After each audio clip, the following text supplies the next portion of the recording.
Ma'lum bo'lishicha, Gulhayo Asralovaning og'ir holatda shifoxonaga yotqizilgan. Tibbiyot tekshiruvlari davomida hayoti uchun xavfli bo'lgan o'pka arteriyasining tromboboliyasi aniqlangan. Ushbu kasallik qon tomirlarida hosil bo'lgan tromblarning o'pka arteriyasining to'sib qo'yish bilan kechib, ko'pchilikda keskin asorat va o'lim bilan yakunlanishi mumkin bo'lgan kasalliklar turi hisoblanadi. Ayniqsa homiladorlik davrida bunday tashxislar shifokorlarga katta mas'uliyat yuklaydi. Bolani ham, onani ham omon saqlab qolib bo'lmaydi deb aytishgan.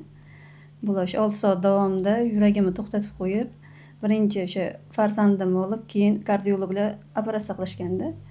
Operatsiya juda og'ir deb belgilangan, lekin ularning o'sha professional qobiliyatlari tufayli, mehnatlari tufayli men hayotga qaytdim. Hozir mana shu holatda o'tiribman. Farzandim ham sog' salomat.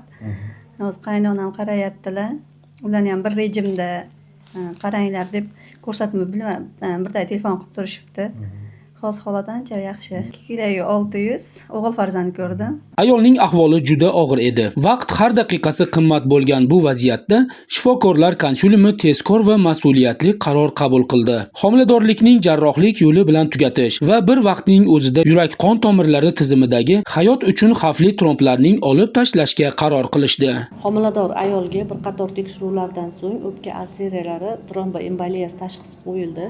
Biz mana shu viloyatdagi Kardiologiya ilmiy amaliy tibbiyot markazi Namangan filiali shifokorlari bilan birgalikda tekshiruvlar o'tkazilgandan so'ng mana shu tashxis tasdiqlandi hamda kardioxirurglar bilan birgalikda biz akusher-ginekologlar bir vaqtning o'zida tromboembolektomiya operatsiyasini hamda kesir-kesish jarrohligi bilan chaqalog'imizni tug'dirib olishga musharraf bo'ldik. Operatsiyamiz muvaffaqiyatli o'tdi.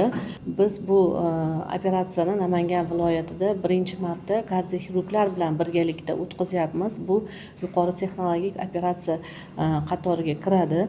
Biz bundan juda ham xursandmiz, chunki kardioxirurglar ham biz bilan mana shu akusher-ginekologlar bilan teppa-teng mana shu onani hayotini saqlab qolish uchun harakat qilishdi va biz buni kardiologlar bilan birgalikda uddaladik deb o'ylayman. Jarrohlik amaliyoti davomida sog'lom o'g'il farzand dunyoga keldi.